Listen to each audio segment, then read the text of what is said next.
Hello, I'm Andrew Jupin. Steven Sadak. Eric Siska. And we hate movies. We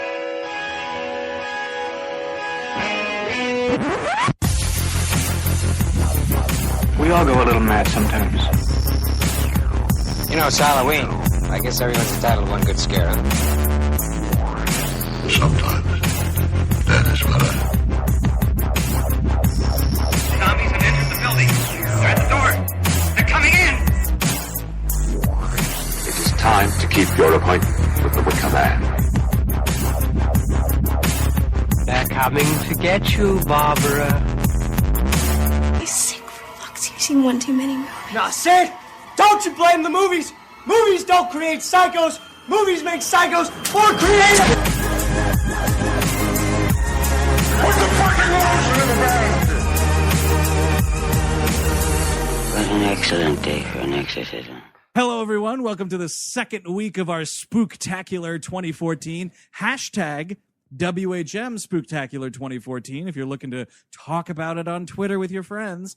This week, we are going back to Crystal Lake for 1993's Jason Goes to Hell, The Final Friday, directed by Adam Marcus. Quickly, I will say, last week we were like, oh, we don't know what to call our all-sequel Halloween month. Right. You know, I think it's already just called a Spooktacular. We're done. Pencils down. Yeah. But Shriek will, on Twitter, people had Shriek will. Right, I think that was the winner. But Yeah. it's just kind of a, you know, it's an honorable, this is an honorable mention Yeah. if you tweeted that. AKA Too Little Too Late. Yeah, seriously, where were you fucking 2 weeks ago, man? Yeah.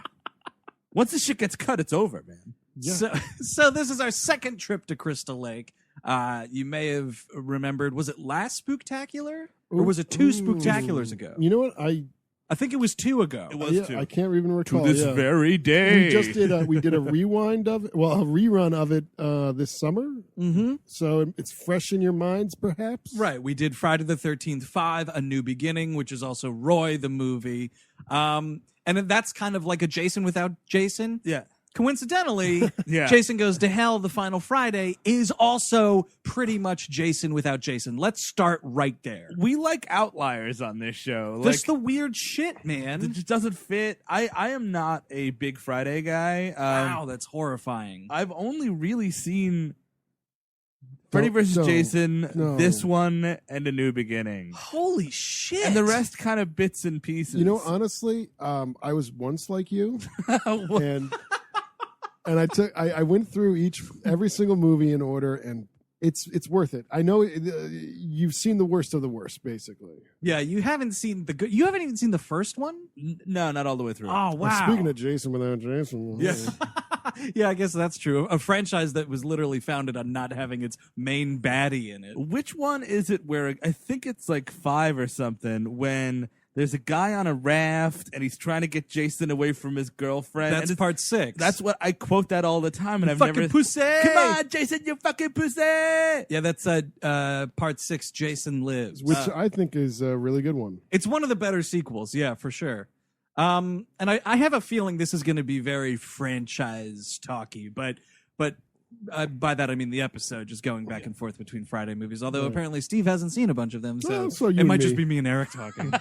Someone didn't come prepared. But like I said on that mailbag episode, which I think might come out after this episode, but I say on the mailbag episode that I think that this is the worst Friday the 13th movie. Right, I would agree with you there. I know some people might not agree with that, and you are wrong. I don't agree. I actually really enjoyed this movie, even for being quite Really? ignorant in the series. Maybe it's because you haven't seen the movies that it's like a weird. Like, it's just fun. It's stupid. It's bizarre. It goes on in odd directions. And on and on and on and on. And like, it just doesn't want to make any rules that it wants to stick to. I mean, this movie is insane. And basically the whole Jason without Jason, in this movie, it's his like spirit is going into bodies of other people, and like they sort of then turn and look like the weakest of zombies, but they have like Jason's strength and everything. It's kind of like playing a game with a little kid, and they're like, no, I can't die because I could just turn into somebody else. You're like, okay, little kid. I mean, Fucking stupid kids. Speaking of playing with a little kid who can turn into someone else, one of the lines from from Duke in this, and I'm sure we'll get letters saying that I'm wrong, but I was like, does that exactly mean that Jason, when he died as a child, left that body and got a bigger man's body for part 2? Like, I'm saying, like, if he died and he wouldn't grow, he didn't survive. If he did not survive drowning or whatever, did he soul vomit his spirit out, get it into a bigger, dumber man? It was like the oafish Camp Crystal Lake groundskeeper, right? Like, is Jason from part 2 and throughout the rest of the series not the same body. Child? Yeah, not the original Jason that drowned in that lake. Well, I think the weird thing is the sad part about this. The stupid part about this, the really stupid part is stupid part about this movie is like it'd be that I was thinking that myself. That's almost cool, but then Duke has to contradict himself. He's like, but he can only survive in the body of one of the bloodline, so that means he'd have to have some he'd have to like keep finding uncles every movie. So it was just he just got like these uncles that live in a cabin. They're all like enormous. His also mentally challenged uncle that lived on the banks of Crystal Lake. It's all just inbred hicks living in this Jersey Lake town, I think, is what's going on to fit that theory. Right. Also, to fit that theory, this movie has Connecticut license plates. Because why not? I mean, come on, right? That's like the first thing. It's like, you're right fucking there. Be proud of Jersey for once. The funny thing is, like, I wrote down, where is Crystal Lake? Because we go to this diner and the woman's got a thick Chicago accent. Her fry cook's got a southern accent. I'm like, where the fuck are we? That the diner proprietor there is character actress Rusty Schwimmer, who's been in a bunch of stuff, and she's actually a pretty funny comedian. Is that Dave Schwimmer's mom? I don't think there's any relation. It's I'm going to say yes. Fine, yeah, they're married, and they're brother and sister, right? And mother and son, and they could swap souls. So we start off with a very babelicious Friday the 13th looking actress driving in a convertible. You know, the music is pumping, the top is down. This girl's going camping. Wait, which top? The top of the car. All right. I don't know. I thought you maybe had an unrated version. I own the same box set as you. There apparently is some unrated version floating around of this movie, but it's only like a minute longer or something. Really? It's something like not even worth it. It's extended footage of that coroner eating that fake cow heart.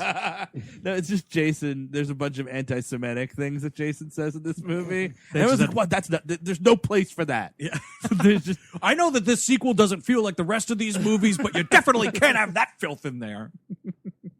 Hurling that shit around. Well, you know what? It's Jason 9. All bets are off. We need to reinvigorate the franchise, and ignorance is the only way to do it. We got to wake people up. They're sitting in those seats. It's run-of-the-mill Jason. How about he swaps souls and he hates Jewish people? So if you're watching this tape, it means that you find yourself in the 9th Friday the 13th movie, which clearly, of course, like everybody knows, the villain is going to be anti-Semitic. You know, actually, they could have done that because there were some anti-Semitic retreats out in Jersey back in like the 40s. Are you kidding me? The German American Bund Association. Oh, that's where Crystal Lake is. Wow. Right? Oh yeah. Shit. Jason's actually a mentally handicapped kid that's possessed by the ghost of a Nazi. They could have worked Nazis into this. Just all saying. I'm going to say. Yeah, it's not that much of a stretch. So this babe gets out. And you know, it's kind of what I like about this beginning. And again, I feel like I'm the outlier here. Is I like the first 10 minutes of this movie. How could you not? I mean, it starts out very much like, you know what this is. Like, it's just, cause she's, please. She's just, walking around this house, creaks and cracks, and like the light goes out. And she's like, well, I better get naked. And it's like, well, we all know. You bought your fucking ticket.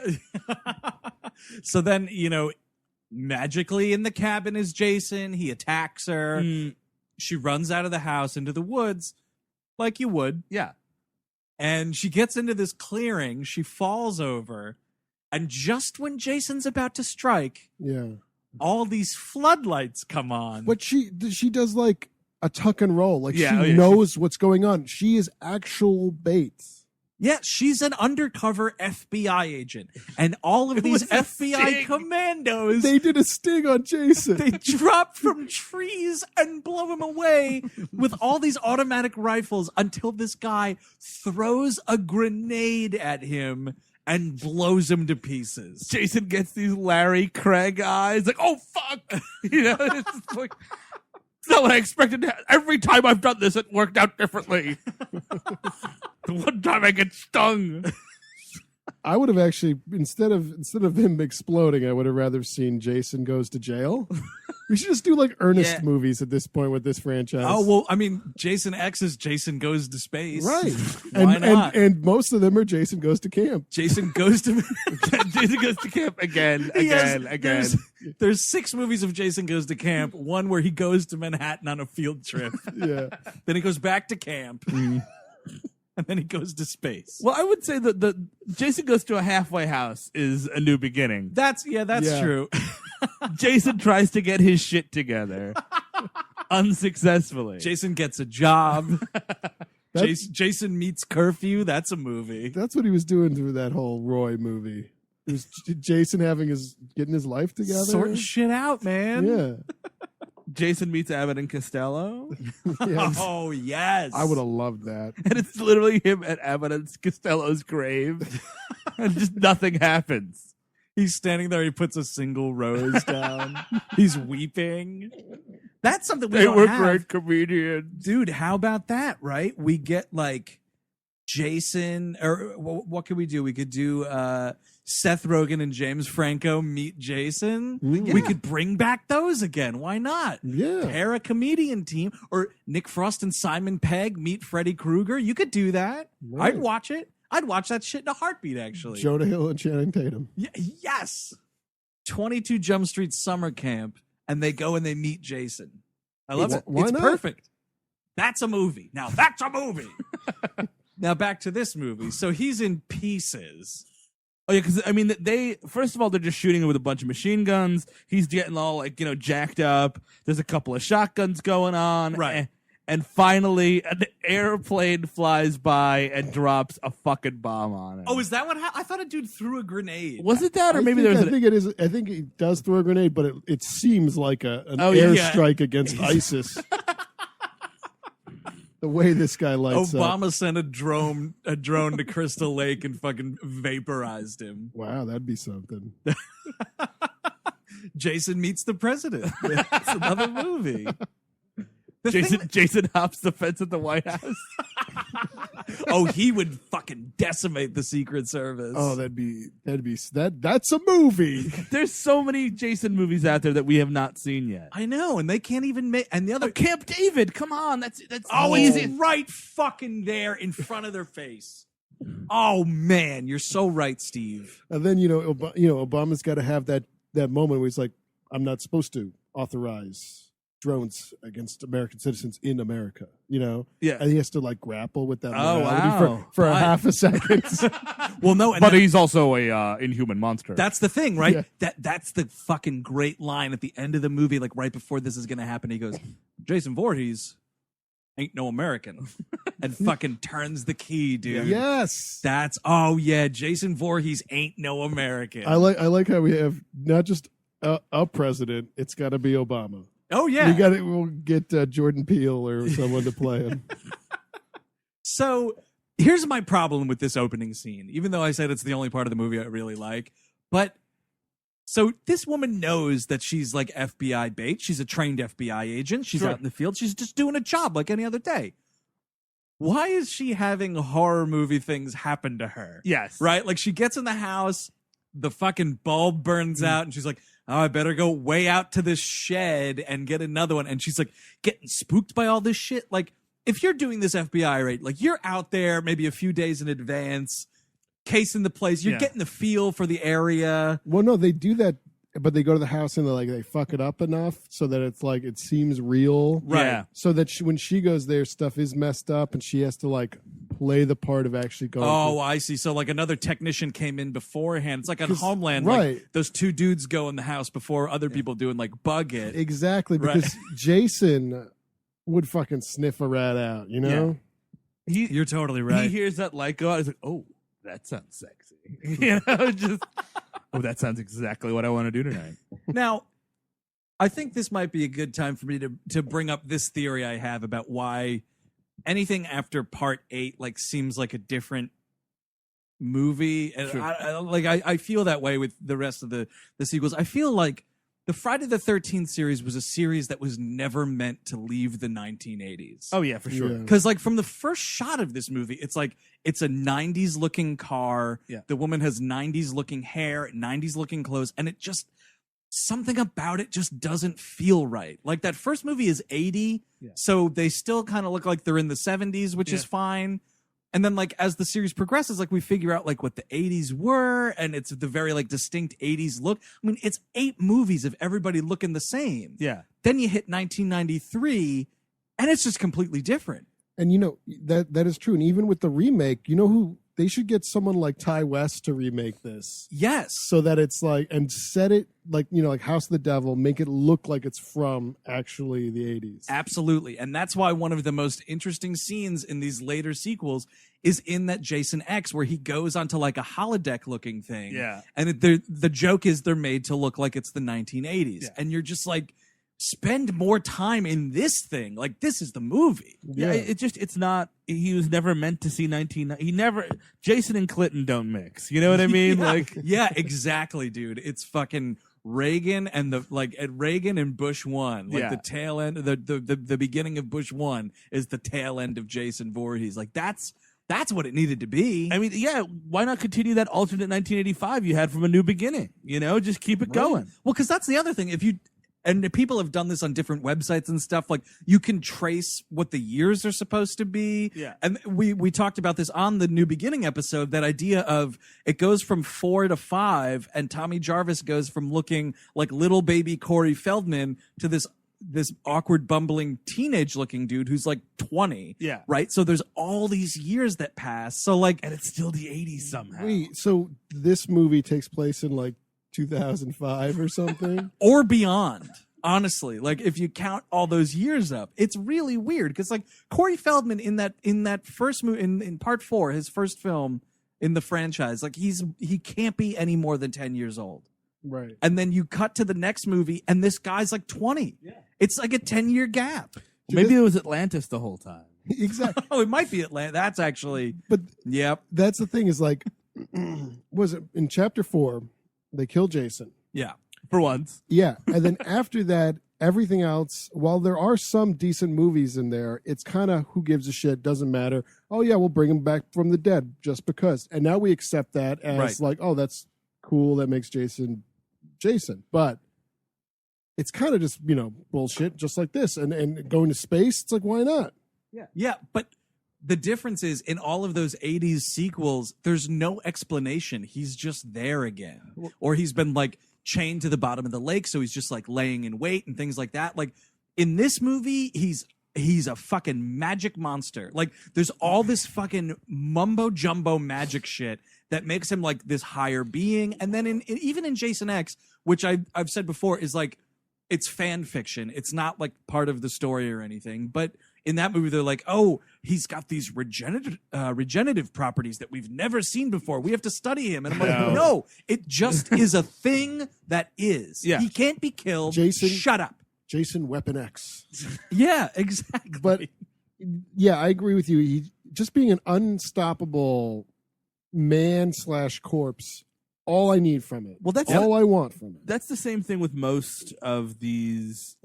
You have too many sequels and you get too much time on your hand. Yeah. And then somebody has the bright idea of I got an idea. The next movie's going to tie it all together. And it's you know what? Do not. That's what the pre-Rob Zombie Halloween movies. Yep. Yeah, it's just because or actually the pre-Halloween H2O. Yeah. All the ones the last one in that is the one with Paul Rudd. Yeah. they introduced this whole thing where he's like a fucking product of some government experiment, no, he's and not. there's like a cult and this, that, and the other thing. You know why I'm here. Let's just do that and move on. Exactly. Yeah, the franchises always get too hung up on their mythology, and they lose sight of what people bought tickets for. What people want, what people like out of those things. I will say this movie has, and as we're about to see, the violence is pretty high. And that's it does that. You got your nudities for your creeps out there. All your nudalities. All your nudalities happened. But also the violence in this movie is unlike all the other ones. And it's been a while since I've seen Jason X, but I think it's also out of line with that. This movie's got like such gory deaths and like melting corpses and stuff. And it's like that. I know it sounds crazy to be bickering about the violence in a Friday the 13th movie while heralding the others, but it's just like that early 90s body horror. We gotta force the gore as much as possible. No, exactly. Like these movies have a certain kind of violence, right? And like certain kind of gore. Like all that like melting bodies shit, like that's Nightmare on Elm Street. Like you got all that weird shit when you're doing like dream murders, right? Like that's when you can have like melting shit when it's dream murders. But this is just like a fucking moron walking through the woods with a machete. And sometimes spears, and sometimes he does do his famous backbreaker, which he does in several movies. He even does it in this one. Like, so he should have his like stable of moves, right? Yeah. You don't want him to have magic powers. Oh man, he's got so many magic powers. He's like throwing his cellophane ass. He's throwing his cellophane hockey mask at people, and you're like, wait, where the fuck did that come from? To tie it back into comics, I think that maybe Jason should take Gotham. Oh man, break Batman's back, dude. Read Batman v Swamp Thing, written by Alan Moore. Is Jason in that? No, he's not. No, but it's awesome. It's Boner Town. It's Batman versus Swamp Thing : Boner Town. Swamp Thing like takes over Gotham. Yeah, it's awesome, amazing. and it's the closest you'll get to what you're talking about. So for a while, this movie is my favorite part of the movie, going over and over again. My second one is, first of all, the credits are terrible. The opening credits are the worst. It's like this little dinky piano score. It's so terrible. The music in this movie all across the board is just failure after failure. So Jason blows up, and then the credits kick in, and Jason goes to hell. And it looks like fucking graphics from Super Nintendo. Oh, like, yeah. It's so terrible. Well, it's one of those things where you see the graphics and you hear the music.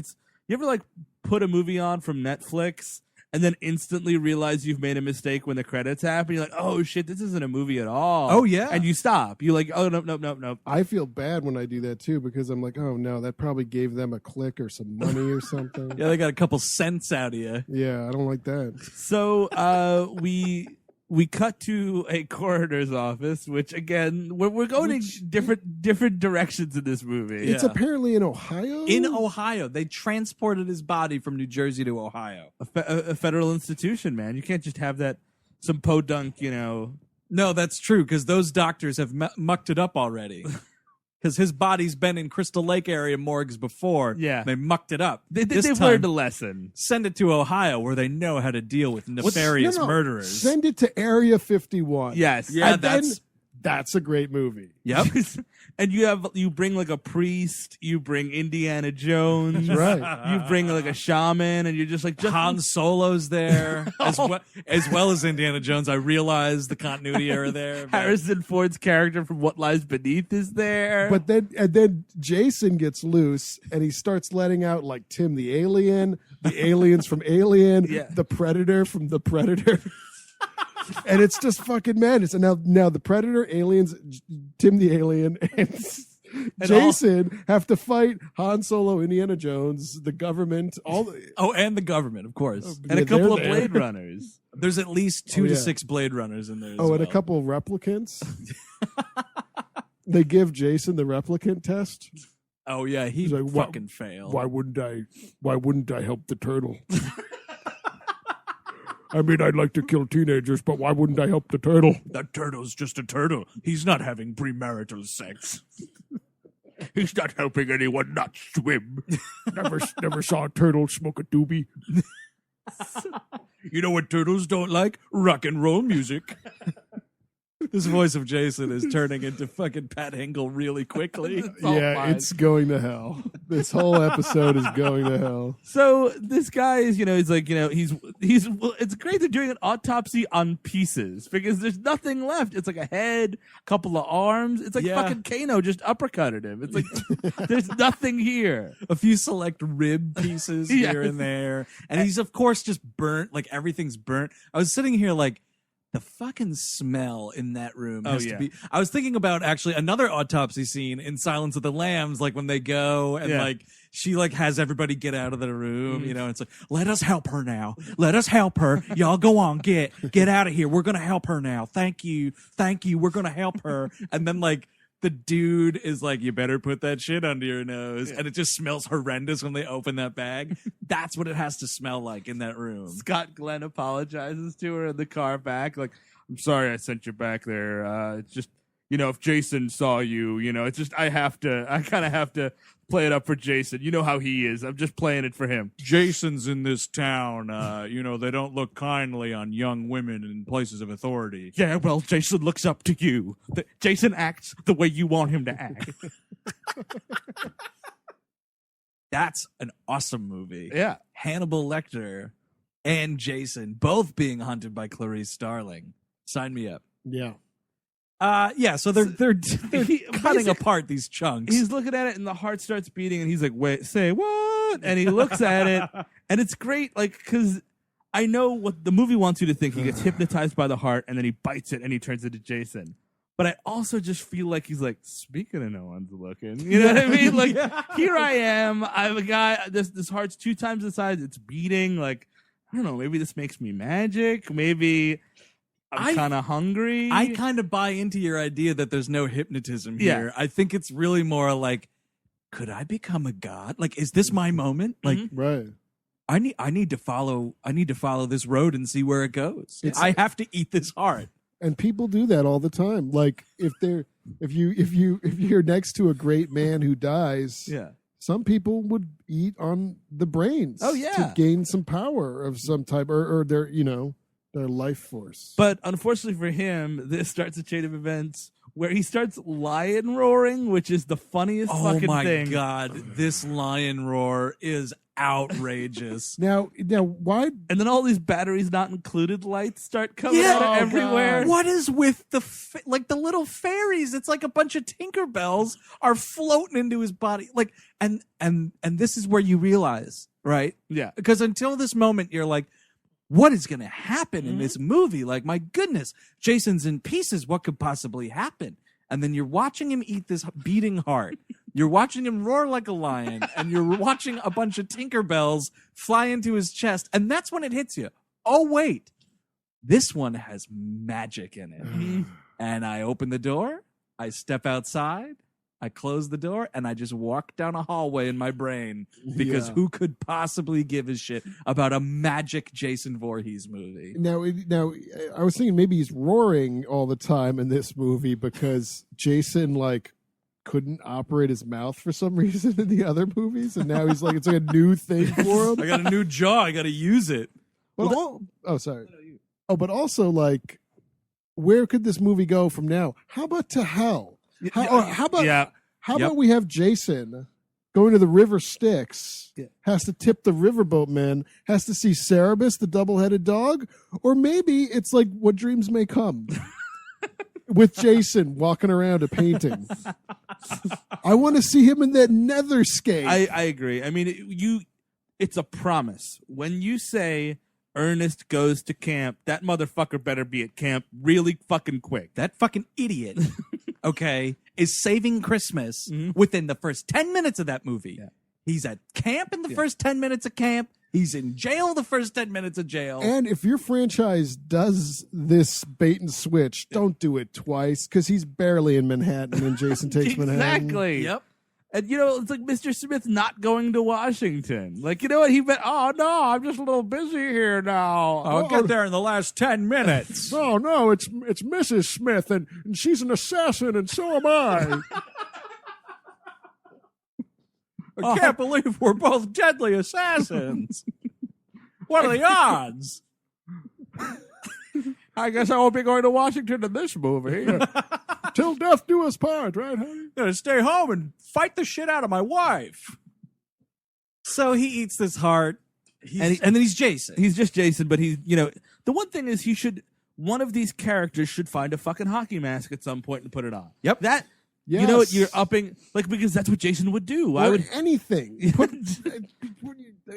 know what, this could have been an opportunity to introduce a modern hockey mask on him. Yeah. Sure. They've been updated at that point. Like, do it. Just, you know what? Just do it. Do anything except having people walk around. This movie is so excited about having just people walking around looking like people that fucking Kane Hodder, the guy who's played Jason 1,000 times in these movies, just plays a security guard at one point. Yeah. That is what we're talking about. Well, Jason is bookended in this movie. That is Kane He Hodder, is, but who gives a shit? Yeah. Like, it's nothing. I There's agree. no Jason in this movie. Like, to the point where Kane Hodder was like, can I please play this security guard? I'm barely in this movie. Let me play a security guard at the very least. Thank you. And then he also gets hilariously murdered. That'd be great if Jason, he kills his mortician and he's like, he feels the body is weak. So he goes to like a wrestling match and like starts he takes over Macho Man's body. You know what I mean? Why not? Look at all these fairies coming into my chest. You don't think if I ate that heart that might give me mystical powers, do you? Oh yeah, mystical powers.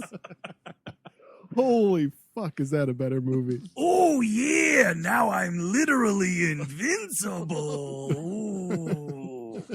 Gonna take back the belt. It's just like if Jason can't control him anymore. It's like I'm not killing teenagers because Lex Luthor's giving me the stink eye. And it's like, oh no, Jason has found a soul just as evil as his. The Macho Man, Randy Savage. They're battling it out at Macho Man is winning. There is no Jason, only Macho Man. So now all the next Friday the 13th movies could be Macho Man as Macho Man Randy Savage murdering wrestlers / teenagers. I would love all of those movies. R.I.P. by the way. Yeah, totally. Oh, but that one's still hard to take. So I mean, like he kills. Then we cut to another great '90s trope, which doesn't make any sense in this movie, which is America knows who Jason Voorhees is. Oh, yeah. And it's a kind of a hard copy kind of ripoff. The guy playing him is Stephen Culp, who played Bobby Kennedy in 13 Days. And I think played... Oh, wow, nice pull. And this is the most generic title ever for a show, too. American Case File. Yeah. These are case files about Americans. And he's like kind of taking this through the thing so far, like the FBI had him, but then this murder happened, and oh my God, I think Jason's still out there. The weird thing is he says like, Jason Voorhees is loose, but after on, he keeps calling him Jason on the show. Right. You'd be either calling him Jason Voorhees, maybe the Mr. Voorhees? Yeah, the New York Times is writing a piece about him. You call him Mr. Voorhees. The NJ Ripper. Jason Allen Voorhees, maybe. Maybe the show is public access and only in Cunningham County, New Jersey. Yeah, fart. Cunningham Named County. after Sean S. Cunningham. Right. Yeah, Which, by the way, I'm reminded of the trailer for this movie because Sean Cunningham's a producer on this. Mm-hmm. It's like, the creator of the first returns to bring you the last. It's like, nobody fucking cares. Yeah, he returns to go to the bank. Sean Cunningham in checkbook.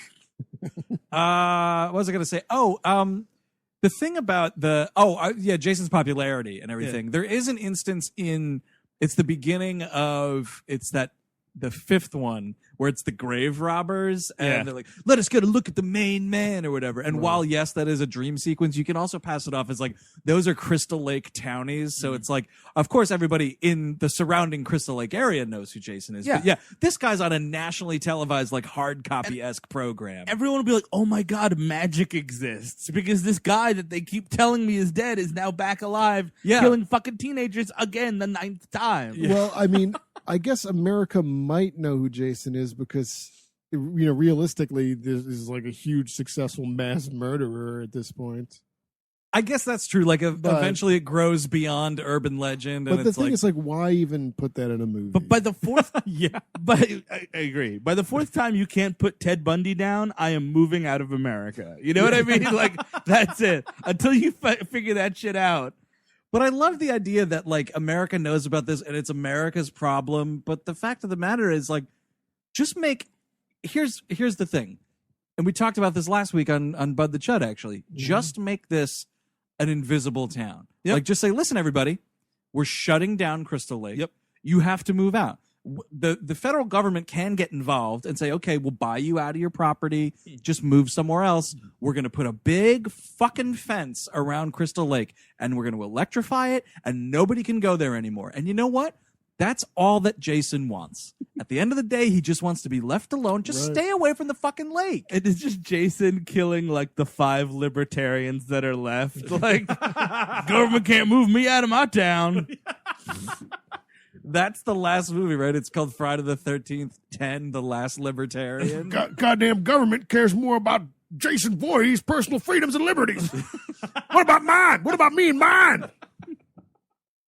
So he starts, I don't know, I guess walking from Ohio back to New Jersey. Well, we have to introduce Creighton Duke, the most important character in any movie ever made. Absolutely right. And that was the hint from last week. Stephen Williams and his beautiful mustache. Several people guessed it. Yes. Here we are. Well, it's great because this character, again, I hadn't seen the other movies, and I was like, well, this guy has to have been in at least 3 Friday the 13th movies at this point. You'd think so, with the way he's quite literally a Jasonologist. Well, he's the first shot, Jason explodes, and Creighton Duke's in the bushes, and he's like, I don't think so. Oh, And yeah, I'm I like, totally wait, forgot about that. Wait, why and what?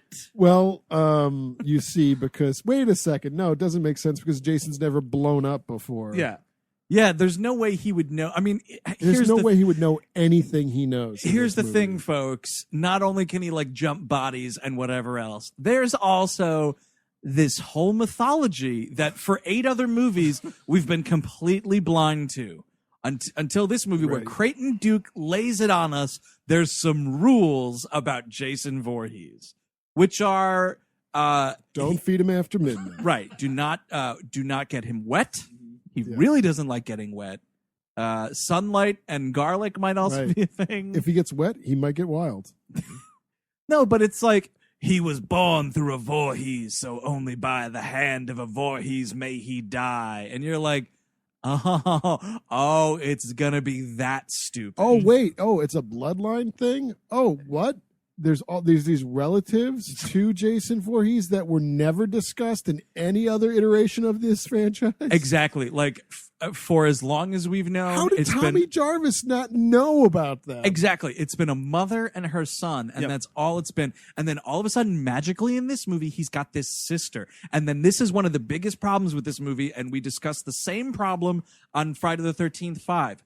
No one cares about the fucking Melrose Place-esque drama of Crystal Lake townies. Nobody does. And all this movie is that. It's like the sister of Jason has had a daughter, and she got knocked up by her high school boyfriend who's like a nerd kind of guy, and he's like a townie, but she got out. And it's all this hometown drama horseshit that nobody wants in a Friday the 13th movie. What are you telling me, Jason? Crystal Lake? I'm going to Hollywood. He just goes the other way. And by the way, he's definitely driving a huge Louisiana fan boat while he's saying that. God, now, see, that's a movie. Jason or Randy Savage in Hollywood murdering people. Absolutely. Just give me the same thing. Change the locations once in a while. Yeah, that's all. The whole fucking the sister and the mother and the whole. And by the way, Creighton Duke is a bounty hunter, and on this TV show, the guy is like, look, we'll give you money if you can bring us Jason Voorhees. Apparently, this bounty hunter has slain 6 serial killers himself. Just going around making a living killing active serial killers. And I'm sure the yeah. FBI would have something to say about this. I was mentioning this to Steve before we recorded here. That is a prequel. Yeah, Like we were both Oh, talking about that. The Creighton Duke movies? Yes. Yep. Oh, yeah. Where he's nabbing serial killers. Oh, absolutely. And by the way, if you haven't seen what this fellow looks like, all right, you got a cowboy hat, you got a big old duster on. Oh, yeah, you do. It He is- looks like Darkman. He looks like what you would imagine an asshole would dress like. Like to a T. Yep. Yeah, I mean, he's obnoxious. And without a doubt, without a shadow of a doubt, his favorite movie character is Robert Shaw in Jaws. Yep. Without a doubt, because that's what he's doing in this Yeah. movie. Oh, I'll kill you, Jason, for you. I just need $1 million and a chalkboard to scratch my fingernails on. Yeah, and some cans of Narragansett acid to crunch. Man, that would make this movie better if everybody was just drinking Narragansett for no reason. Don't go in the water. Jason's in the water. We got to close the beaches because Jason's in town for the summer. Saw Jason's eyes rolling around like a doll's eyes, black as a doll's eyes. By the way, this is the longest title for a movie ever. Jason Goes to Hell the final Friday. Friday the 13th, Part 9. Jason go technically, right? Yeah, Friday the technically, 13th, yeah. Part 9. Jason Goes to Hell the final Friday. Well, the lead of that title is a lie, so maybe you could just delete it, because he doesn't go to hell. But then Final Friday's not truthful either. Yeah, this title is full of lies. I don't even think this movie takes place on Friday the 13th at all, to be honest with you. I think we just concluded this is not canon. This is not canon to the I series. refuse to believe that this film is canon. Like, the canon stops with him being, like, drowned into a little boy in a Manhattan sewer. Right. Like, that's where the canon stops for me. I agree. Because how the fuck is he a monster again? When he gets to babality in Manhattan, The end of Manhattan, they're, like, traipsing through the sewers, and somebody was like, hey, nobody's in the sewer, right? Because we're going to let all this toxic sludge out. what? And this big... It's another shutting Yeah. of New York. And he gets this like tidal wave of turd water like hits him, and then like this girl's like on a ladder in the sewer, and she looks down, and it's just like a little kid just like and then like her and her beau like go up, and they're just like wandering around Times Square, and it's the end of the movie. Wow. Yeah, so he gets babality at the end of that Okay, last that's movie. pretty cool. Yeah. Also, I hate the way that they like updated his look for these later movies, where like there's this long, scraggly hair. Yeah, again, I don't like that at all, personally. It's disgusting in all the wrong The ways. dude walks He's around with a lumpy for machete. some reason, You like don't think you can trim that shit? He's got a machete right on him. Yeah, he's holding a blade almost 24 hours a day. And yeah, he is kind of lumpy and weird. He's like a sack of potatoes as a person. yeah. You don't want that. I don't want to be killed by a sack of potatoes. The hockey mask looks completely different in this movie, also for no reason. Right. It looks terrible. It's And like Julie Taymor's Jason, over-designed to an obnoxious point. you know what? That does bring a good point, that a good sequel, a good change of pace, Jason the Musical. Oh, yeah. If he goes to hell and it's a musical, That'd be fucking charming. You could do that on Broadway. Do that on Broadway. Oh, you totally could. They did Evil Dead the musical. That was hilarious. Get John Lithgow to play the devil. Hello, Jason! And then they tap dance together. God, I'm dying to see this. Also, we're totally glossing over like one of the greatest ideas for Jason going to hell is he gets down there and the souls of all the teens that he's killed are there, and it's like all out war against Jason. Yeah, and like since they're just like hell souls, they're indestructible. Yeah. So he's just slicing through souls and they're just coming back together. Mm-hmm. I mean, so Creighton Duke gets his ass arrested because he starts harassing Jason's sister in a diner. Oh, and let me tell you something about this diner. It's like the Friday the 13th Times Square store, because it's like you get in there and it's like Creighton Duke orders the following: a Jason burger with some Jason fingers on the side. Right, they got these beef patties that they rip out to rip out pieces of it to make it look like a hockey mask. Right. I was like, who could ever see that? Are you serving these open face? Yeah, no, exactly. It's useless. You Like, have to who open gives the a shit? burger. Yeah. It's so all that shit is so dumb. But yeah, it's like it's the Jason Voorhees diner or whatever. See, it's funny. It's like the town has hated this legend for so much that they actually changed the name of the town to Forest Green at one point. Oh right, yeah. So now they've changed it back to Crystal Lake, and they're loving it. Well, it's just campy, but it couldn't be because so many people are dying. You're still plagued by it. Yeah, exactly. It's not like the Loch Ness Monster town where that shit ain't real and nobody ever died. You know what I mean? Right, Like, yeah, Nessie that's ain't cute. killed nobody. yeah. But if Nessie was just eating tons of kids every year, Oh yeah, if it was like the gator from that Betty White Gator movie, Lake Placid. Yeah. yeah, You wouldn't be celebrating that. No, It wouldn't be beloved. you'd be chucking death charges in there. At one point, Creighton Duke, he goes to the diner, and that's where Jason's sister is a waitress. Jason, I just love I the know. idea. I think Jason's sister works there. Oh, cool. Yeah. That would be the biggest story of the town. I mean, she's a Voorhees. That's the thing. And by the way, I should mention that the reason they're doing like Jason Fingers and Jason Burgers is because the town is rejoicing because it's like public knowledge that this FBI sting happened and they finally got him. Yeah. So everybody's like celebrating. So yeah, the town would be like, "Hey Alice," or whatever her I name think is. Diane. Yeah, right? like aren't you so stoked that we finally got your murder rampage brother? Like They blew up your brother. but nobody's saying shit about it. And it's not really clear if it's like A secret sister situation. yeah, or yeah. what? Kind of like what they wound up doing with the Halloween, Yeah. Halloween 2. Like you don't know that shit in Halloween 1 unless you watch like the TV cut because it's like a deleted scene where Yeah. they talk about that. But yeah, like it's the same thing. Like she's adopted and it's a different family and blah blah blah blah blah. Whatever. But this, it's like Creighton Duke like orders and he's like, "By the way, Diane, what you think of as Jason?" And I'm like, no. Now you're doing it again, Creighton Duke. You're talking too much. Like, if you want to be a dude who's just after a serial killer, that's fine. But he just starts talking about the mysticism and like how it's this fucking monster and it's all about the bloodline and he can be reborn. All it takes is another Voorhees to be reborn. Oh my God. Where do you learn this fucking shit? Like, what book where? is it written in? Exactly. How did this happen? And What shaman did you visit? Well, that's if you want to do this. If you really want to do this, I need a either a flashback scene or the first scene of the movie is some Freemason orgy where like Yes. so there's blood and it's Mrs. Voorhees and she drinks the blood and it's like, oh fuck, from here on out, Yep. any of your spawn such and Yes. such and who's the shit. yeah, You know? exactly. And you know what?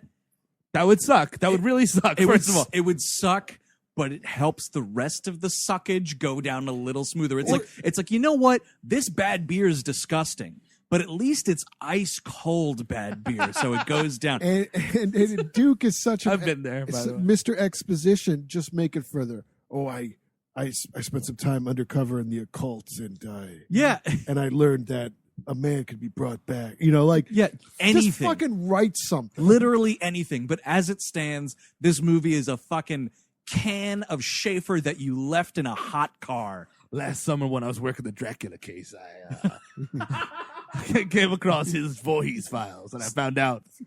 Dracula's Voorhees files. Like maybe he's got like a Rolodex. Yeah, of, yeah. like He wants to know what monsters are up to. Yeah, other monsters. See, that's the thing. Like, they're very shittily trying to make him like a Van Helsing type thing. Nope. But And even he still, doesn't do anything except do exposition, by the way. Oh yeah, that's all because they were like, oh my God, all of this stuff is so stupid and convoluted. We need an asshole in a duster and a black cowboy hat to explain it to everybody because it's that stupid. Maybe the guy from 21 Jump Street. Sounds good to me. Print it. Oh man, so I mean, we follow basically the mother's daughter's boyfriend who doesn't know he has a baby with this girl, is coming into town because the mother called him. She's like, hey, you better get to town because shit's going down or something like that, right? And also, like this guy, he's like 30, like maybe 29, still wearing like his high school Letterman jacket. Crystal Lake townies. Oh yeah, man. Get out of my face with it. He looks like fucking Earthworm Jim. Like he's Holy Toledo! Not a compliment. no, it is not. Kids at home, Google image. Also, at one point, like, when Creighton Duke is harassing this woman in the diner, and she's like, "Get the fuck out of here." I don't know who you're talking about. I'm not Diane Voorhees. Like, get out of my face and everything. He starts like sexually harassing her out of nowhere, and he's like, "Oh, you're just mad because you're all pent up down there. You ever have a taste of the Duke?" And I'm like, "Not this movie. Not the time nor the place, Creighton Duke. You were here to hunt a monster." I was referring to John Wayne. I came to Crystal Lake for 2 reasons. 1, to give out ridiculous exposition, and 2, to harass ladies. Get your ass over here. Like, no, Creighton Duke. Absolutely Just not. wants to see how far he can get. And then it's like this old ass sheriff comes over and he does the old like, "Is there a problem here?" And that's how he gets himself arrested, because he fucking like harasses this sheriff and like roughs him up or something. Yeah, he's like pointing him in the chest or something. Like, it's like, you don't. How are you behaving this way in front of a cop? Well, it's also like he kind of Heath Ledger, the Joker's himself into jail, because it's all part of this master plan he made. Nothing in his pocket but knives and lint. Creighton Duke transplants a cell phone into some guy's body. It's all part of the plan. Jason's like, is like, "Is that a phone ringing?" Boom. Oh no. Is that a phone ringing? Oh no. I'm gonna get Maggie Gyllenhaal. Turns out he's just having like a brain aneurysm. So, I mean, then this turd comes into town, and it's great because he's driving, and like he picks up some hitchhikers, which A, it's Crystal Lake. Don't be hitchhiking, A. And B, don't pick up hitchhikers. No hitchhiking. No. Staunch non-hitchhiking laws in Crystal Lake. Also, don't go camping. And that's the problem, right? Because he picks him up and he's like, the guy's like fucking with him. He's like, gonna go out to the lake, huh? Maybe smoke a doobie, have some premarital sex. I hate that, because that's like what we on the outside can say about slasher films, right? We can make those Jamie Kennedy rules, but this fucking Letterman jacket wearing asshole doesn't know what those things are. But it's because Jason, they finally caught Jason, man. We can do it. That's the thing. Well, hey, man, the main man got butchered. We can go camping again. Would you want to really push your luck and No. do it the same fucking week? Exactly. Wait till the next summer season, Yes. okay? Give it a year. Oh, there haven't been any murders the rest of that summer after the FBI fucking drone wiped him off the map? Perfect. Now we can go camp. Also, You don't go to Hotel Rwanda the week after it closes, okay? look, you don't go a week after Nick Nolte takes everybody out of there, okay? You got to give that shit some time. Speaking of a good movie, Nick Nolte versus Jason. He could just play Nick Nolte for all I care. Yeah, no, you wouldn't need him to play a game. God damn it, I gotta go take care of this fucking Jason. God damn it, the kids can't go camping anymore. He just yells at Jason and Jason backs down. My daughter won't shut up. Oh, Dad, I want to go camping at Crystal Lake, but Jason's there and I can't go on vacation. And God damn it, I want her out of the fucking house so bad I can't stand it anymore. I'm gonna take care of it with my own bare hands. Fucking Jason. Choke slams him to hell. Dropping the elbow. Oh, man. Whatever. So then these fucking kids get killed. And it's weird because it's like, it's this sexy lady and a couple. And the sexy lady is like hitting on Earthworm Jim, right? Like, thank God Earthworm Jim picked us up, or else this is the weirdest camping trip. Like, that's what I don't understand. Like, they were like, sorry, Maud, you don't have a date for the camping trip? Well, we should hitchhike, because then maybe a dude will pick us up and sleep with you. It's such a stupid premise from the get-go. Unless this guy is trying to angle that threesome. He might be angling a bit, you know, and but the couple woman doesn't seem to be into it. She's not doing her part to angle it. She's more like, do you mind if we use this tent? Yeah. And she's like, the other girl's like, I did want to sleep outside after all. Like why would you go on? why would you go on this trip? Just don't. A, it's dangerous, and B, it's awkward unless you're really interested in hearing your friends fuck 3 inches away from you. And maybe that's her thing. Maybe I that don't is know. a- I don't know. Yeah, I don't know. Creighton Duke didn't tell me if there was any mythology about whether or not this lady hitchhiker likes watching her friends fuck from afar. I don't know. Creighton Duke might have a file on that one. The too. only way to stop her from listening to her friends fuck is for her to listen to someone of her own bloodline to fuck. We have to make her walk in on her parents fucking. The last words the Wolfman said to me before I killed him was, look out for this one lady because she likes to be very close to her friends fucking. Also, what I hate about this is like it's set up in such a way that you think like, because the girl says to Earthworm Jim like, "Hey man, you want to hang out? Like we are gonna, roll a spliff and get stupid." And he's like, "That's okay. I gotta go check out on the mother-in-law that never was." That's my plans It's for the the evening. mother-in-law that got away. And she's like, "Are you sure? Because I'm going to have sexual intercourse with you." And he's like, "No, that's fine. Me and my Letterman jacket have to get to town." And she's like, "Okay, well, I'll see you later, maybe." And the first time I saw this movie, I was like, "All right, well, we'll see them later." Yeah, you would Okay, think they're- she was the girl from yes, the... Yeah. exactly. Like she's the final girl. Like this is a character in the movie. Yeah. No, because our coroner finally walks into town and butchers these 3 people. God damn it. Just this guy covered in blood. In a big, bright white coroner lab coat. Walking from Ohio to northern New Jersey in like a day and a half. It's so dumb. Where is the scene where he's riding the rails just killing all the hobos in the boxcars? Give me that at least, right? Because just explain. Here's the thing. You have 2 choices, movie.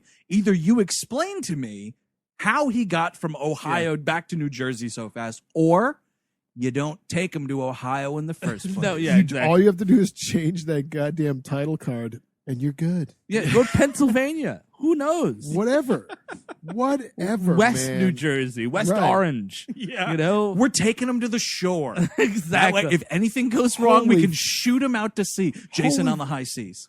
But Jason at the Jersey Shore. Oh, wow. It's right there. It's right in his neck of the woods. It's right there. By the way, there is a movie called like Jersey Shore Massacre. Yeah. And I think it's produced by JWoww or one of those idiots. Has something Yeah. to do with it.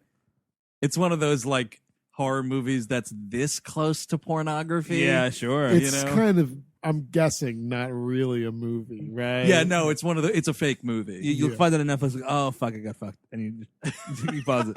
Oh, no, I wanted to watch a real movie. So this corner kill. The one thing about this also is Jason is not very good at not pretending to be Jason. Like he can't normal walk. He's Nope. not.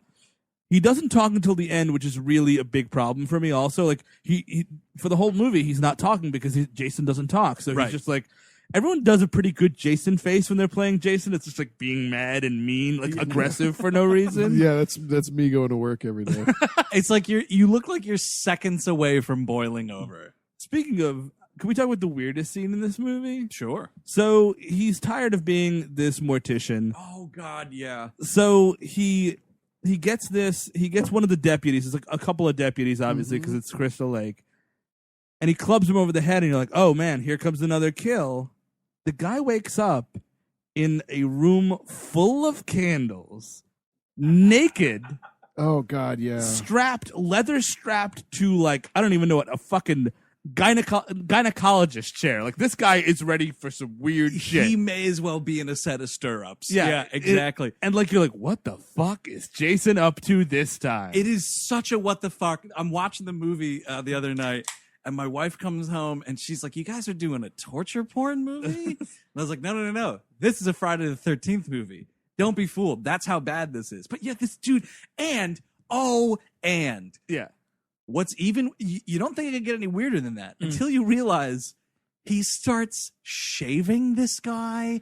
Like the guy's kind of got like a beard, like a scraggly beard. But he's also got a mustache, and he's shaving off the mustache. And it's like all just because Jason wouldn't have a mustache. But the stupid thing is, the fucking coroner has a mustache the whole fucking movie. What is this? What is this? What is this? What is the purpose of this scene? Why is this dude naked? Why does he have to be naked? He also doesn't really torture him at all, right? He soul vomits into his mouth and takes over his body, that we should talk about how he gets into people. Oh, God. Right. Let's get into it. So there's I guess it's kind of like an alien tongue type thing.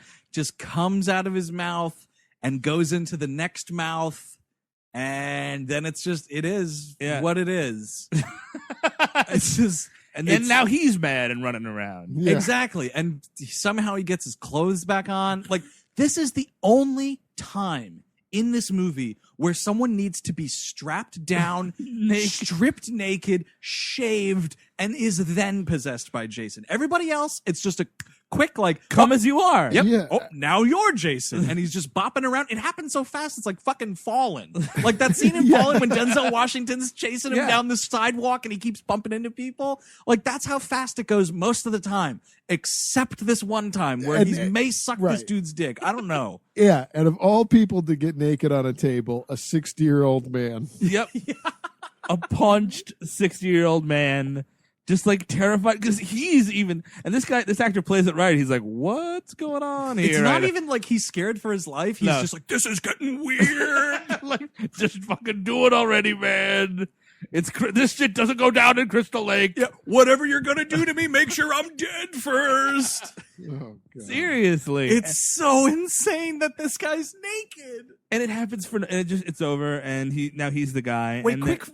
I'm sorry. Please, I'm sorry. No, please. I can't. I block this scene out every time, because it's just so odd and doesn't fit in this movie at all. But one follow-up question. What is this table that it's coming with the belts already attached to it? Where are you getting all these straps? I don't understand it. It's it's too sexy for this movie. And this is all happening, by the way, in what we come to know as the Voorhees house. Oh, that is in the Voorhees house? Yeah, because, not only is this whole family line and whatever, there's also a spooky haunted house that I guess they lived in at one point. It's a castle. First, you're lying to the audience. Yeah. It's a castle. And so this was from the castle's dungeon, I guess, this table. You know what it looks like is a live action rendering of the house from DuckTales. Like the house where Scrooge McDuck lived, and it kind of had a nice residential bent to it. Yeah. That's what this looks like. Sorry. It was nice of McDuck to kind of build his mansion to kind of fit in the vibe of Duckburg. Not be too over. No, that's the Duckburg zoning district, man. They will fucking the fuck community you up. Oh yeah, boards. totally. There were all sorts of petitions. He had this whole high rise planned. They fucked him.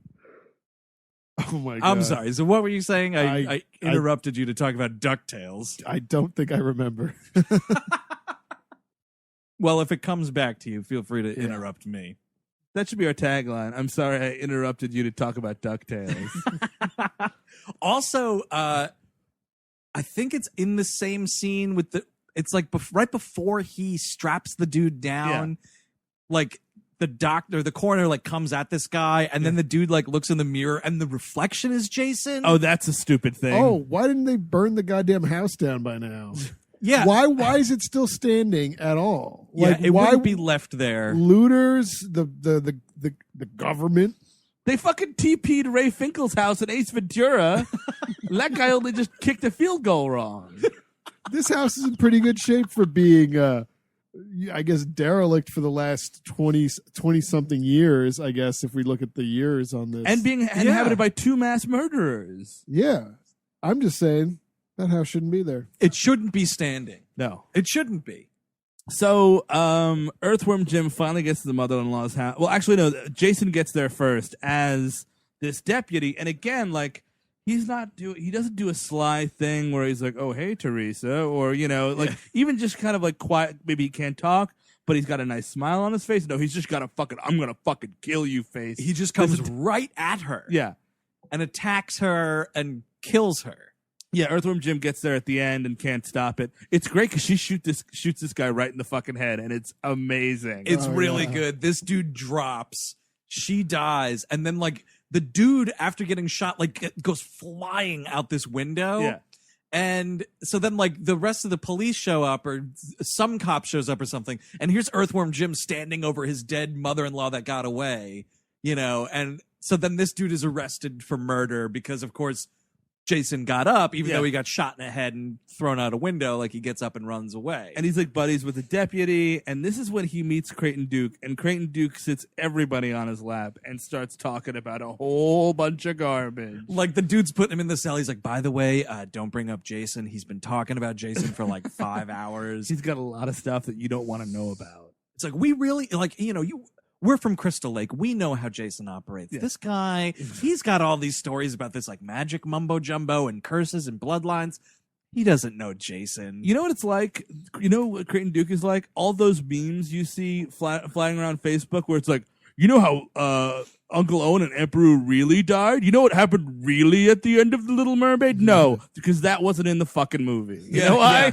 That's why. Yeah, it's a secret. This theory's gonna blow your mind. It's a Jason conspiracy theory. Yeah. It's exactly what it is. And he's got this weird game where he's like, you want to know what's going on with your mother-in-law and your now baby daughter, and he's like, what? He's like, I gotta break your finger first. And it's like, what? And I don't, like, what is he testing here to see if like this guy's really serious about taking down Jason? So I'm gonna damage your hand so you can't hold a weapon of any kind. Like you break 3 of my fingers, guess what? I'm done for the movie. Enjoy hunting Jason. Yeah, broken fingers are no joke. No, You're not firing guns. You're not fighting people. No. It's like in Broken Arrow when Christian Slater gets shot in the arm and then like he uses that arm to punch. Yeah, it's Travolta, but yes. Oh, it's the other. Yeah. Like Travolta gets shot at one point, and then he's like using the fucking shot arm to just throw these haymakers. It'd be great, like because like you know your wife is screaming, but you're in the back with like this like bandaged up hand, like sorry, I can't. I was playing breaky fingy with this dude in prison. I would really love to help you out right now. Fight Jason on your own. There's also this weird sexual bent to this too, because it's like Creighton. Is it Creighton? Yeah, Creighton Duke. Creighton Duke. Okay. So Creighton's like feeling up his hand, and like it's getting like kind of sexual at some point. And the Earthworm Jim's like, wait, what do I got to do to get this information? Yeah, he's like, I know I'm in prison, but this is like a little small town jail cell. This isn't the real deal. I'm not in Gen Pop right now. And this is like 5 minutes after that weird shaving scene. So I'm like, what the fuck's going on in this movie? So this weird sex for no reason. Yeah. And I mean, this is where we learn the whole like the bloodline. He's like, you got to go back to, you've got to tell this woman who never knew she was related to Jason that she is. Go to the Voorhees house, find the evidence. And it's like, oh my God, find the evidence. You know what this turns into? This is when you have to start solving mysteries in Resident Evil games. Yep, exactly. I'm here to kill zombies. Don't make me solve a puzzle. That's what this is. Right. I'm here to watch Jason kill teenagers that are smoking weed and having sex. Don't make me go hunting for clues, one of which is the Necronomicon from Evil Dead. For what and for why? And it's the actual prop. I read on the trivia that it was like... Oh, really? They took it out of the Smithsonian? Sam Raimi lent it out from the prop designer, and like the prop designer was insanely pissed off that he did that because he didn't know it was being used in a movie and he wanted to get paid for it. Oh, well, he should have. That's like when you someone's over your house and you give away one of your roommate's Blu-rays and be like, oh no, it's cool, he won't mind. He'll definitely mind. Oh, he'll fucking find out about it. Mm-hmm. Yeah. I'm looking at my copy of Donnie Darko, freshman year college roommate. Fucking liar. So the fact that the Necronomicon is in this movie means it's got a shared universe with the Evil Dead films, which is why people have there was like a comic book and there's all that fan stuff about Freddy versus Jason versus Ash. Oh, right. Yeah, I remember those came out. Dark Horse put out a thing. I think it was Dark Horse. It might have been. And by the way, Jason Voorhees' mother has the Necronomicon. Yeah, why does Pamela Voorhees possess this fucking demonic text? Maybe that's where the bloodline started or something. Yeah, I guess so. So maybe, But here's the thing. Like, as fans of both franchises, which a lot of people are, right? You can't just put that in as a gag. Yeah. That that means something. Like, Yeah, I'm it sorry, does. that It means does. something. So what are you saying then? Like, if these are shared universes, how did this book get from the cabin Yeah. down to, and 93, was it 93 also when Army of Darkness came out? Yeah, right around there. Yeah. So it's like, I mean, so what are you saying by putting that book in this movie? Well, Maybe Ash works down the street. That's where the supermarket is at the end of Army of Darkness? Yes. it doesn't make sense because this movie plays it so straight for most of it. Like, there's jokes here and there, but this movie's not winking at anybody. No. It's really like, this is the serious story of Jason, everybody. Yeah, like for we- reals. we So- start making the jokes Yeah. in the next movie. Yeah. So let's take time out of our super serious fucking weird Jason mythology movie to be shop smart, shop S smart. Yeah. Like what? For who? Why?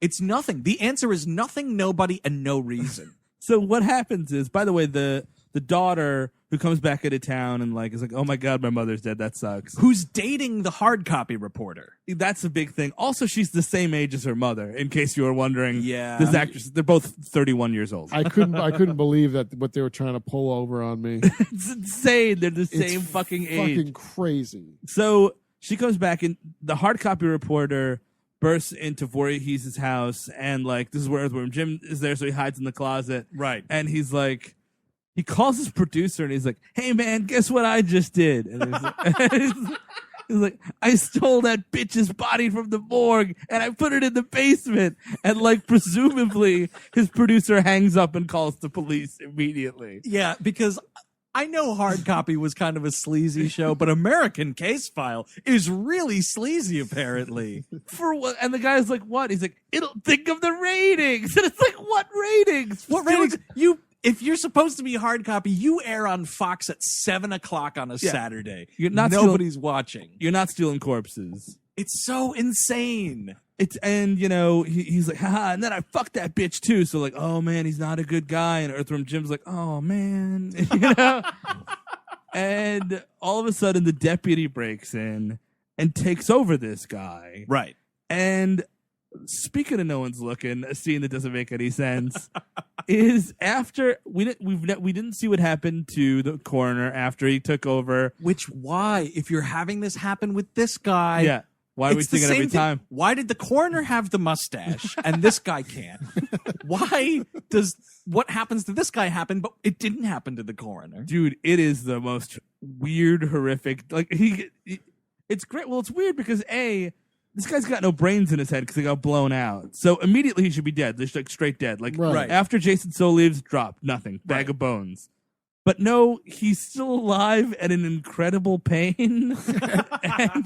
And his jaw hits the floor. Yeah, his jaw, his whole body He falls just apart. melts. He just starts melting for And, no like, reason. His actual jaw comes off. Yeah. And like, is it a thing where it's like Jason replaces like your soul or something? So like when he leaves, like your body can't exist without a soul, so it just melts. Like, is that what it's supposed to? Because it's not explained, nor does it happen ever again. Right into the WHM mailbag, and I'll delete them because I don't want to read about it. I'll delete your emails. Yeah, because you know what? It's just so stupid. It's just an excuse to do like a Gore effects. Yeah, it's just like, hey, what if Jason was sort of like a Hellraiser-ish type of thing for half a second? Yeah, because why not? That float your boat? Nope. Well, we got more movie left. I'm really surprised there wasn't a fucking Hellraiser cube in the Voorhees house. Yeah, why the fuck not? Where's the puzzle box? How about there's the mask from Michael Myers, because fuck you, that's why. Sure, Leatherface's chainsaws there. Yeah, that's it. It just says Saw is family on the blade. Maybe the necklace from What Lies Beneath is there. And maybe the necklace from Titanic is there too. So it's like, we got to go back to this diner and hang out with these townies some more. And it's like a waitress, the owner, who's Rusty Schwimmer, the husband, who's the fry cook, little wiener guy, their son, who's just a big fat kid.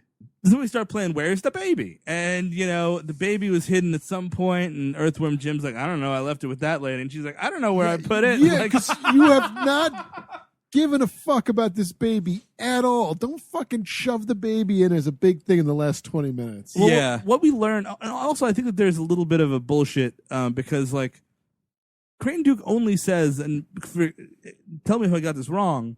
When Jason, he can't stay in another body that's not a Voorhees for too long. Is that right? Yes. Okay. Because I think even like, what's his face starts getting a little jacked up. The mortician, the coroner is like, well, that guy should be the most jacked up because he walked from Ohio to New Jersey. He's a little tired. But isn't it? So I think he's like, and then when he gets inside of another body, that's the one he'll be able to stay in. I don't think they say he'll be reborn. I thought he would just take it over for good. No, it's a reborn situation because what I noted was this is another fucking bad sequel where it's a monster using a baby to like birth itself back into the world. Oh, yeah. Little Ghostbusters 2, anybody? Like that's fucking Vigo the Carpathian's playing with little baby Oscar. And mother to me. So yeah, the whole thing is like he's possibly trying to get to this baby. If he inhabits the baby, he's good to go. Jason will be born again. Yeah, is the idea here. So he breaks this fat kid's hand pretty good. That's fun. Where it's like the kid tries to punch him and he rips his arm off. Right. I mean, it's this whole thing where like all these diner idiots, they all have guns behind the counter. Yeah. So they all just start laying waste to him. Just a lot of firepower here. Of course, It comes to nothing, just like everything in this movie. He burns the fry cook to death, which is fun. That's kind of a good one. The little like Pee-wee guy gets his like face shoved in the fryolator, and then he gets thrown onto the grill. Yeah, he had it out for that weenie. He's just cooking up. Speaking of cooking weenies, man, he's just cooking up on that grill. Well, I mean, Jason saw what the menu was, and he was offended. How about some you fingers? Yeah, seriously, that's a good call. The dumbest one of this is Rusty Schwimmer just gets punched in the face. Yeah, and like her jaw goes inverted, kind of. And she's just like, and just falls over. The worst makeup job I've ever seen. Yeah, It's like, oh, I guess she got punched in her face because now there's red lines on her jaw. Well, that's the other thing, too, is like, so the strength on these Jason bots or whatever it varies quite a bit because he breaks this fat guy's arm, catches this thing, and rips his whole hand off. Yeah. He punches this woman so hard she dies. But then again, like, later in the movie, everyone's just kind of like punching him, and he's like, oh, you know what I mean? He's really getting it. Yeah, it doesn't make any sense. Not a lick of sense. Nothing in this movie makes sense. At this point, Creighton Duke steals their baby and leaves a note that says, "Come alone to the Voorhees mansion." Obviously, Once again, which I also love this. It's a bit of really dumb filmmaking. Is they have the actor Stephen Williams reading the voiceover narration of this baby theft note that he leaves, and it's like, "Hi, this is Creighton Duke. I got your baby. Meet me at the Voorhees compound. Adios." And you're just like, fucking stop it. It started out with, "Dear Mr. and Mrs. Lindbergh." "Dear Charles Lindbergh, You think you're so hot because you flew around the world. I'm the immortal bounty hunter, Creighton Duke, and that's why I know all the secrets of the world. I do two things good: kill serial killers and steal babies. I've taken your baby to Stonehenge. Come and find me. Why am I there? I know some druids.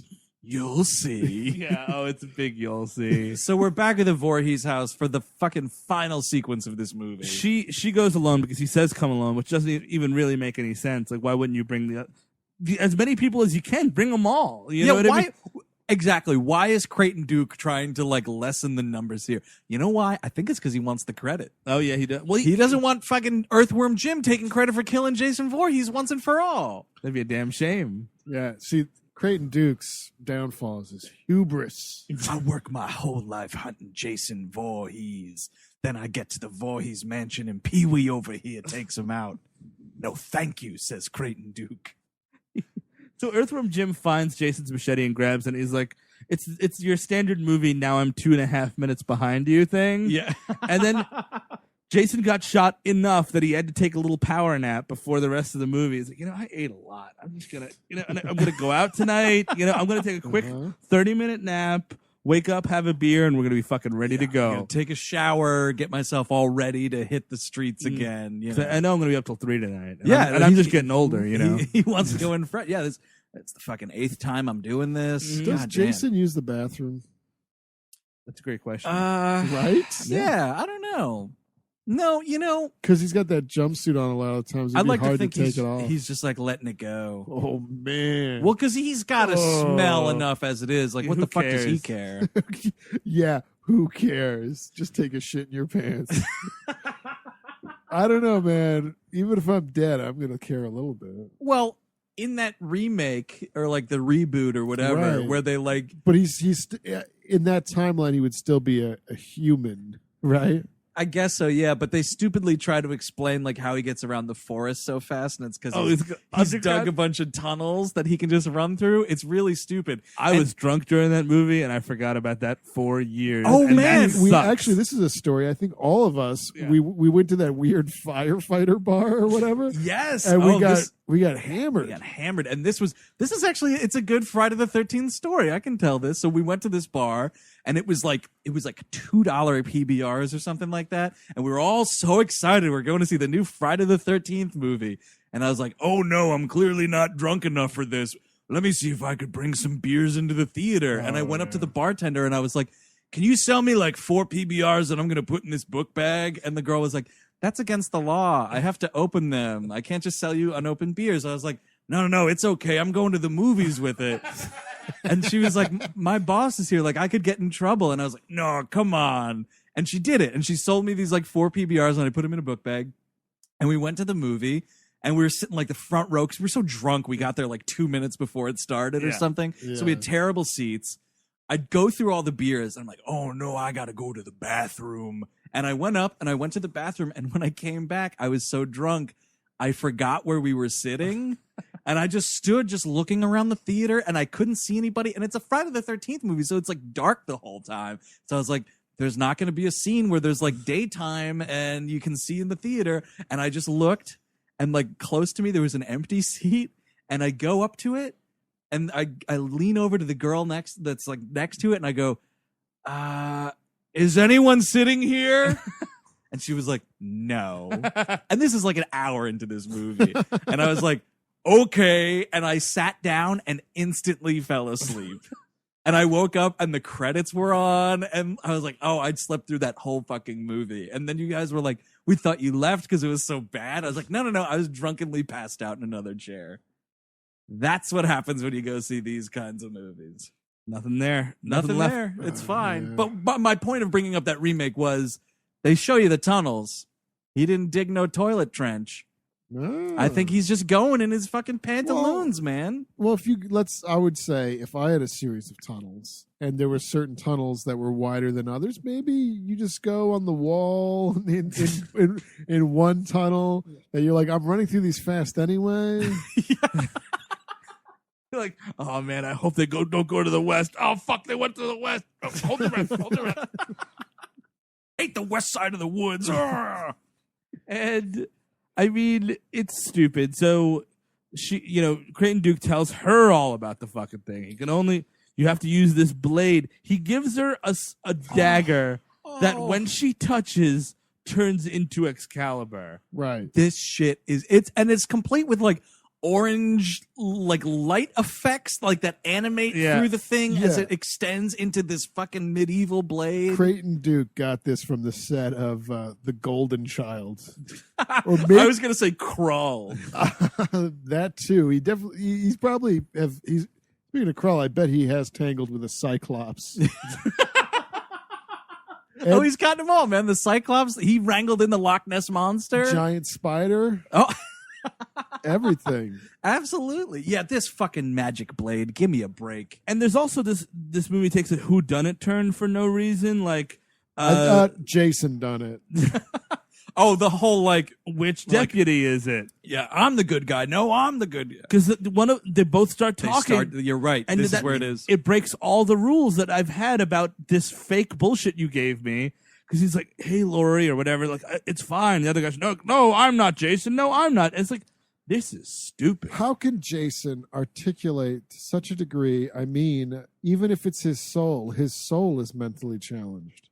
Yeah, no, exactly. Well, maybe that's the thing, though. Maybe like he was like this genius serial killer just trapped in this, deficient body kind of Then a thing. why didn't he fucking puke souls earlier in the franchise? I don't know. But what I do know is this one dude takes a fucking sword to the neck. Yeah. And a fucking monster pops out. My favorite part of any movie that's ever. It's like so. Speaking of gremlins. You've been watching this movie for 90 minutes. You think what's going on. They've layered bullshit onto bullshit onto bullshit.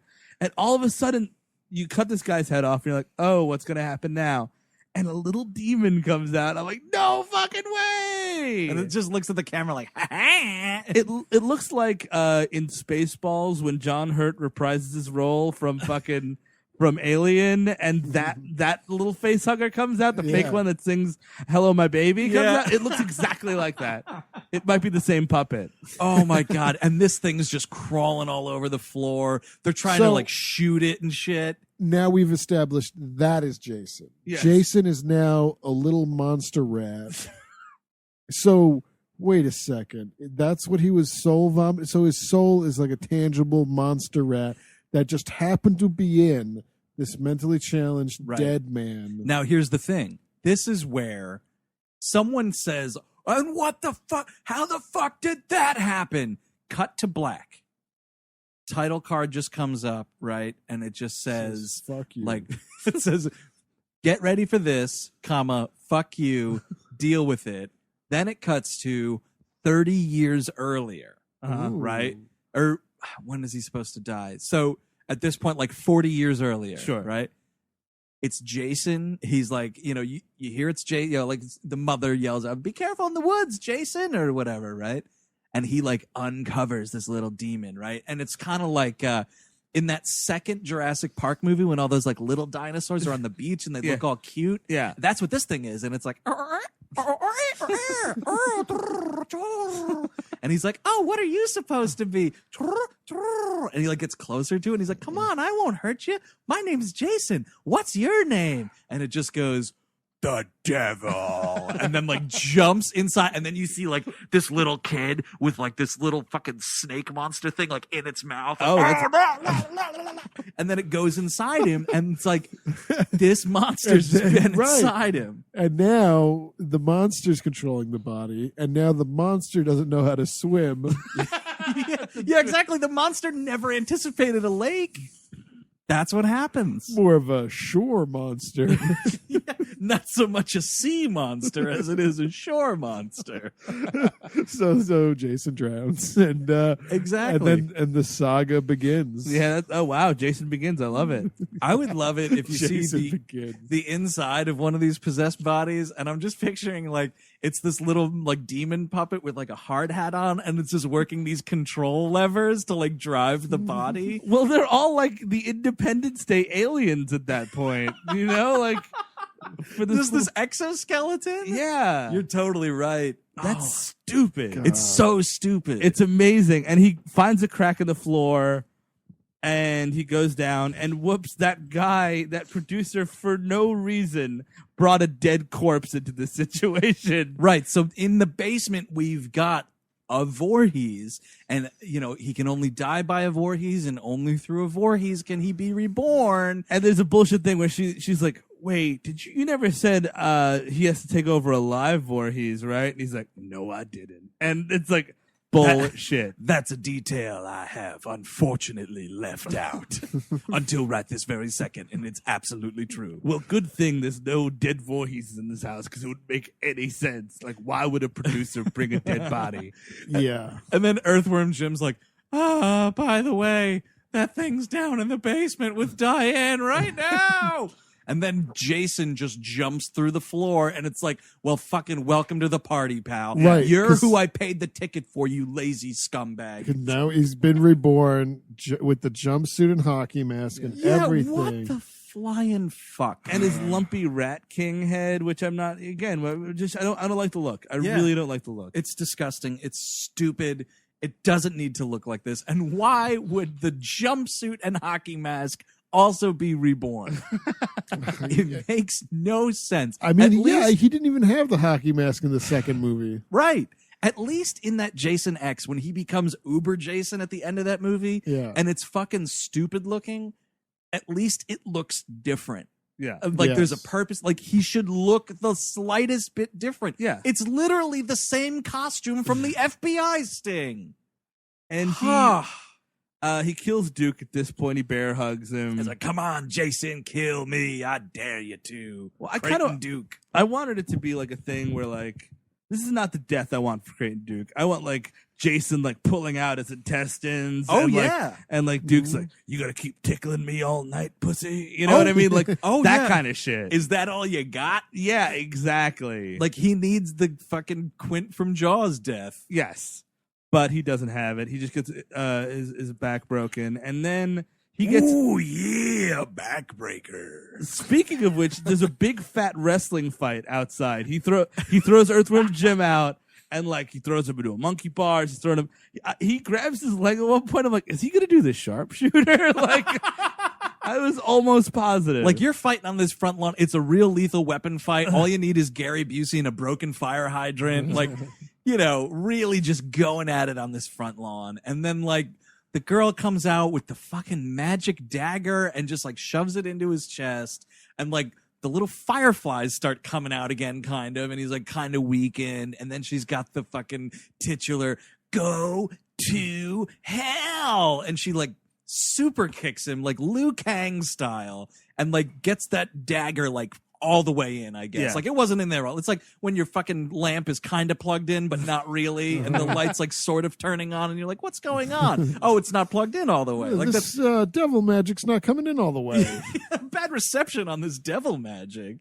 And so she kicks it in. Then this thing really lights up like a fucking Roman candle. And all these Ghostbuster hands come up and start pulling him down into hell. God. And they start pulling Earthworm Jim down to hell. I was like, let it happen. She waits a while before helping him. Yeah. She really does. She's like, And you can see it all flashing before her eyes, right? Yeah. It's like, if she lets him get pulled down, it's a tragedy. He helped me out. He's the father of my child, but I really don't want to spend the rest of my life with him. And then she looks at the other side of the intersection, and it's them growing old together. They maybe have another couple of kids. She's never truly happy, but she can't say anything because this guy saved her from Jason. honestly, no amount of couples therapy will help my relationship after my girlfriend waits more than 1 second to stop me from going to hell. Like, you know what? Yeah, pull them out and then go your separate ways. Yeah. It's like, you know what? This has been some fucked up shit. I don't want to think about this ever again. Yeah. Exactly. Every day when I wake up and look at you, I'm going to think about that time I had to fucking fight Jason, who was reborn out of my dead mother's vagina. Oh, is that how that works? Yes, because we didn't mention this, when he says that thing's in the basement with fucking Diane or whatever. Yeah, it goes there's right a in there. POV shot of this little thing going, and the camera fucking Evil Dead style slides right between her legs, like, and she's wearing like her waitress diner outfit. Yeah. You know, like the skirt, and it just goes right up, and you're like, fucking come on. Every other time this thing goes through the mouth. Yes. And this one time, because it's a lady, this movie's got to go up the skirt. Like, fuck you. Fuck you big time. It's so dumb. And so he's pulled down to hell, and that's it. They hilariously have it's kind of funny because it's really poorly filmed. They're walking down the street, the sun's coming up, and they're just walking like arm in arm. And I was like, where's that baby? And you can only kind of like sort of see that he's carrying it in one arm. But it's all them just walking away from the camera at dawn, so you can't see it. It's like, you have to have the reverse angle of that, of like the happy family reunited. Like, how do you not show that fucking baby? Like, that's how little this movie actually cared about this baby. Took you long enough. Now the baby's Paul Giamatti. Oh no, I was thinking of Earthworm Jim being still pissed off. I would never. I would never let that go. Yeah, no, you're living with that forever. You hold it over him every time. You will hold it over her every time she like forgets something. Oh yeah. Like, oh, that's fine. Remember that time you waited more than a second to save me from Jason and being pulled into hell? Do you remember that? So then, of course, we have the big thing that set off a decade's worth of internet chatter. Oh, man. And fan scripts upon fan scripts. Oh, yeah. You got the hockey mask just laying in the dirt. A dog comes up out of nowhere. It does nothing. How do you not train this dog to urinate on this hockey mask? Hold on a second. Is this dog like a hint at something else? Does this dog have a franchise? It's Cujo, maybe? Oh, there you go. There's another crossover. Yeah. So the dog like sniffs it and he's like, this is stupid. This movie sucks. I don't want to be associated with whatever this is, and just walks away. And then up comes Freddy's glove, pulls it down, and it's someone doing a bad Robert Englund impression laughing. And then there it is. It's like, oh, they're reunited in hell, or united for the first time in hell. It's a real we'll figure it out later situation. Like, all we need is the one thing. We'll figure it out. The rest writes itself. Shoot first, ask questions later. And, even an epilogue in hell, if he at all went to hell, if we went with him to hell, yes, for even one scene, you know, and maybe you're right, maybe it is all the teens and they're all there, and maybe you get all those fucking B-list actors. You spend the $300 to get everybody from all the movies to look at him with dead eyes, and it's like, oh shit, like that's right, Jason. We have all aged horribly in hell, every last one of us. Yeah, I guess that'd be a finally problem. Seen the gravity of my crimes. Except for those of us who have bottomed out the back end of the porn industry, who the producers couldn't find. Oh no! Wow, this is a real gang. You're on your own, Jason. When did he get possessed by Macho Man Randy Savage? Shoot first, ask questions later. And that's the end of the movie. That is the end of Jason Goes to Hell. And it'll be the last time I ever see it, too. Yeah. I mean, that's the thing. I say that about like a lot of my less favorite or, the less enjoyable Friday movies. I revisit these movies, man. It's my favorite of the big franchises. Yeah. I've got the Blu-ray box set. I revisit. I don't know that I'll go back to this one anytime soon, but I'll revisit. I'll revisit. Would anybody recommend Jason Goes to Hell the Final Friday? This is my first time seeing it. Like I said, I haven't seen a lot of these movies. I haven't seen most of these movies.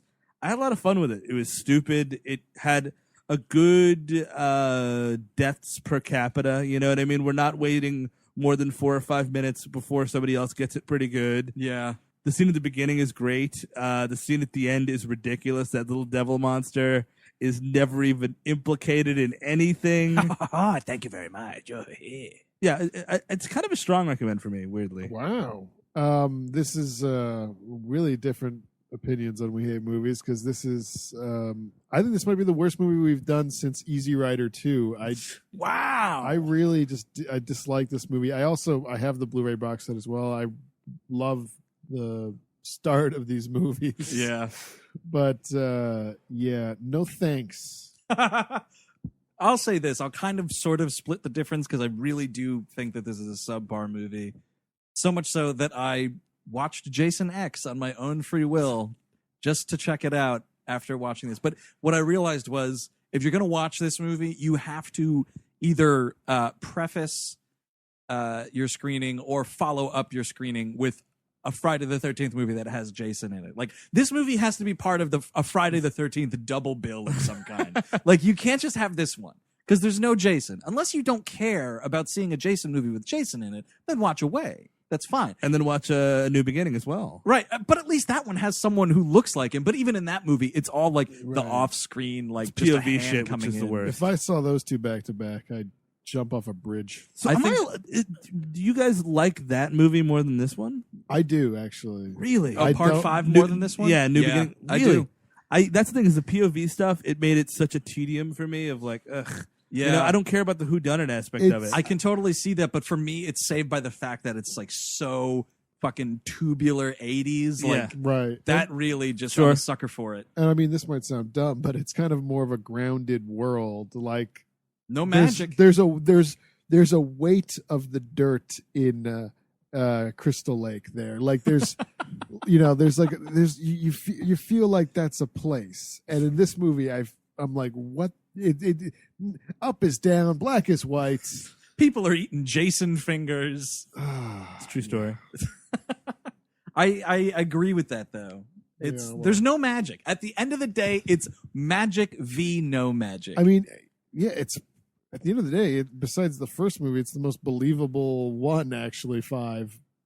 Because it's believable that an ambulance attendant would go on a murderous rampage after he sees that his pig son has been butchered by a crazy biker guy. Yes, you mean his son that he couldn't know that existed? Yeah. Yeah, the very right. same. And he gets superhuman strength at the end. Yeah, no, you know what? It's stupid. And also wears I a take bald that back. cap the entire time over a fucking hockey mask.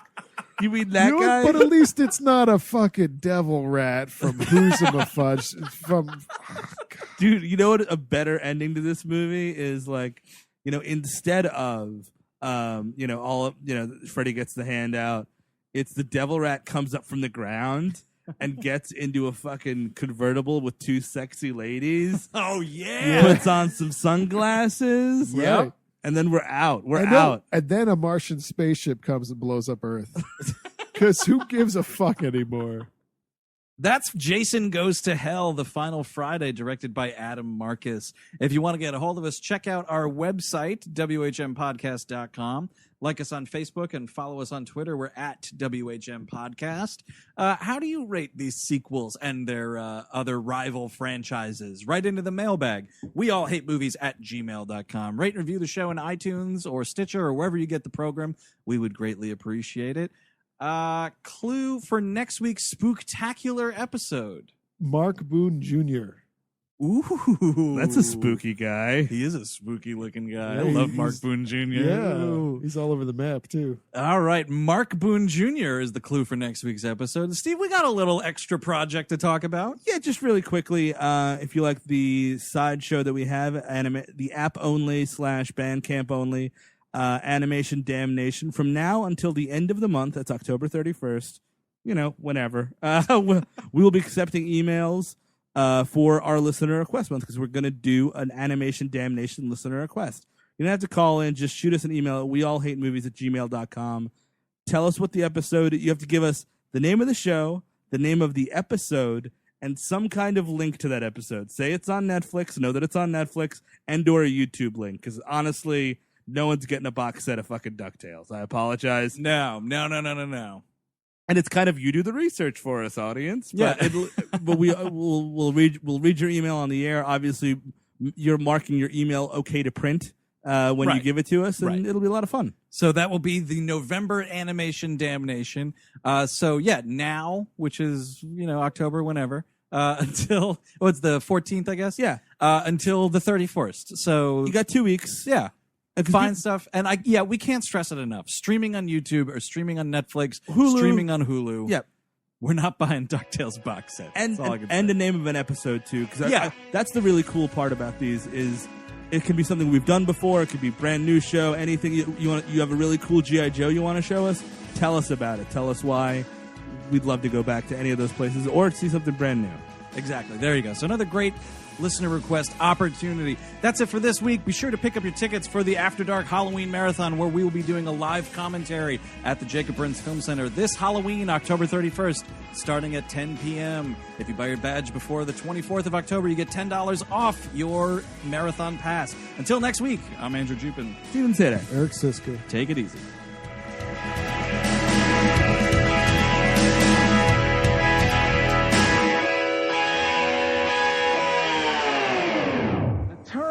Deranged sociopath gets thrown around a lot by the media, but it really applies to my next guest. Starting today, you can see him in Friday the 13th, Part 8, Jason Takes Manhattan. Please welcome Jason.